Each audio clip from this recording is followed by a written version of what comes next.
మాయ మాయా GC మాయా కానీ కానీ ₹1,00,00,000 సరే మనం గెలుచుకోవాలి మాయా.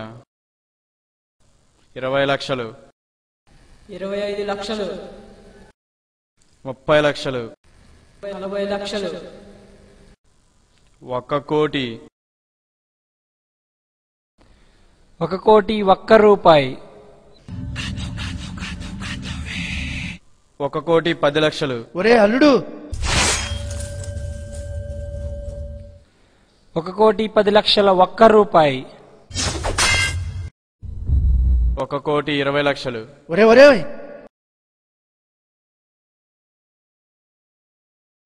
ఒక 1,20,00,000 1 రూపాయి. మాయా మన పొలం అమ్మితే ఎంత వస్తాయి? 50 లక్షల వాళ్ళకి రావచ్చమ్మా. 1 కోటి 70 లక్షలు, 1 కోటి 70 లక్షల 1 రూపాయి. నీ మాయా మన షాపింగ్ కాంప్లెక్స్ అమ్మితే ఎంత వస్తాయి?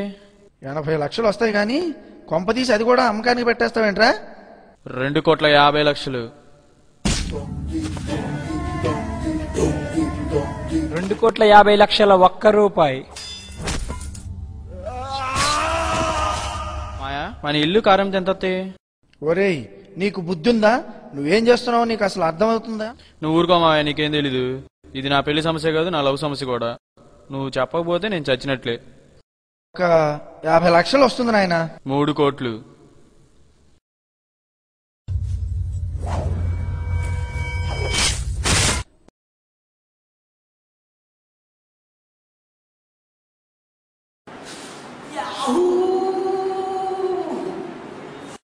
5 కోట్లు,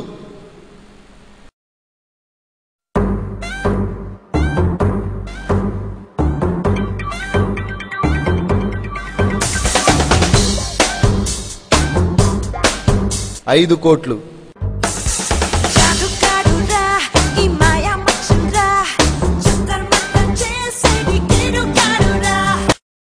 మూడోసారి. ఒరే అల్లుడు,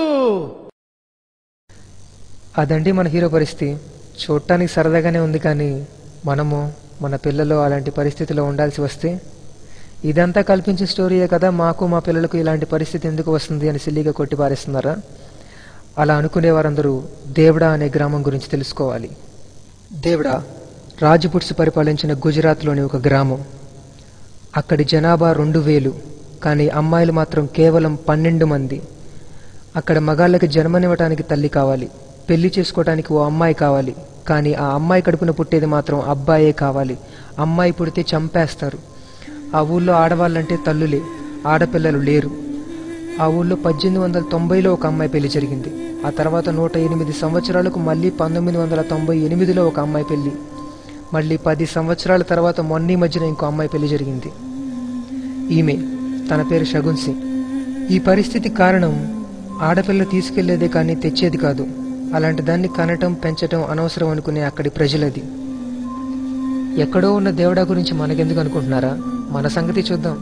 3వ ఆడపిల్ల పుట్టిందని గొంతు నులిమి చంపేసిన తల్లి ఒక చోటుంటే ఇనుప చువ్వతో పొడి చంపేసిన తండ్రి ఇంకో చోట. మన ప్రకాశం జిల్లా వాళ్ళే. ప్రేమించట్లేదని చంపేస్తాం. ప్రేమ మరీ ఎక్కువైతే ఆ అమ్మాయి ఫ్రెండ్ పైన యాసిడ్ పోస్తాం. ఇంకా ఎక్కువైతే ఆ అమ్మాయి తల్లిదండ్రులను కూడా చంపేస్తాం. గత 5 సంవత్సరాల్లో ప్రేమించట్లేదని చంపేసిన కేసులు ఎన్ని చూసుంటాం. శ్రీలక్ష్మి, అయేషా, స్వప్నిక. ఈ స్టైల్లో మాత్రం మన ఆంధ్రప్రదేశే ఫస్ట్. ఇవన్నీ చాలా ఉన్నట్లు అమ్మాయిలు వాళ్ళంతటి వాళ్ళే చనిపోయేలా ఈవిటీజింగ్, డౌరీ, సెక్సువల్ హెరాస్మెంట్. ఆడపిల్లని కామెంట్ చేయని వాళ్ళు మనలో ఎంతమంది ఉన్నారు? సాక్షి కథనం ప్రకారం మన ఇండియాలో ఏడాదికి అక్షరాల 4,27,00,000 మంది గర్భస్థ ఆడ శిశువులు, బాలికలు, మహిళలు మిస్ అవుతున్నారు. స్త్రీలపై జరుగుతున్న అమానుషమైన అగత్యాల వల్ల స్త్రీ పురుష జనాభా నిష్పత్తిలో ప్రమాదకరమైన అంతరం ఏర్పడుతుంది. ఎన్టీవీ రిపోర్ట్ ప్రకారం 2009లో వరకట్న వేధింపులకి చనిపోయిన ఆడవాళ్లు 219. ఒక్క రోజులో ఫైల్ అవుతున్న మహిళలపై వేధింపు కేసులు 55, గంటకి 2. ఒక్క రోజులో స్త్రీలపై జరుగుతున్న అత్యాచారాలు 5. ఇదంతా కేవలం హైదరాబాద్లోనే. ఇంకా ఏపీ పరిస్థితి ఏంటి? అరే, స్కానింగ్ చట్టరీత్యా నేరం అని తెలిసి కూడా చేస్తున్నారు. ఎందుకు అని అడిగితే మాకు ఆడపిల్లైనా పర్లేదు కానీ మగపిల్లాడైతే ఎక్కువ సంతోషిస్తామని సమాధానం. ఒక ఆడపిల్లకి మొదటి అవమానం స్కానింగేనండి. మనం ఈ లోకాన్ని చూస్తున్నామంటే దానికి కారణం ఒక స్త్రీ. అలాంటి స్త్రీని పూజించాల్సిన అవసరం లేదు, గౌరవిస్తే చాలు. మీరంతా ప్రొఫెషనల్ స్టూడెంట్స్. తెలుగులో చెప్తే అర్థమైందో లేదో, మా ఫ్రెండ్ చెప్పాడు మీకు స్లైడ్స్ వేసి ఇంగ్లీష్లో చెప్తే బాగా అర్థమవుతుందంట కదా. Let me take your one more valuable minute please.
అర్థమైంది అనుకుంటున్నాను.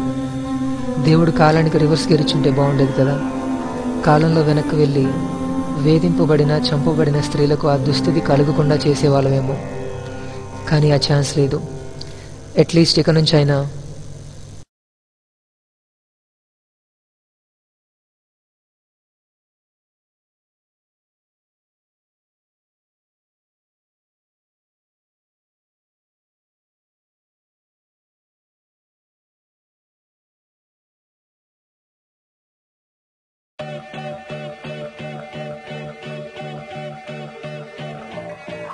పెళ్లి బాధ్యత నాకప్ప చెప్పింది నా ఇవ్వలేక ఇవ్వలేదు నాకు. Welcome to our angels action centre. Hi everybody, good morning. Welcome to angels action centre. చెప్పాగా అన్న స్లిమ్గా ఉండాలని, పైగా బాగుందంట. ఈ అమ్మాయిని సెలెక్ట్ చేసుకుంటున్నాము అంతే, నువ్వేం మాట్లాడదు. సర్లే కానీ నీ ఇష్టమైతే నాకు ఇష్టమైంది. ఏం బాగుందిరా.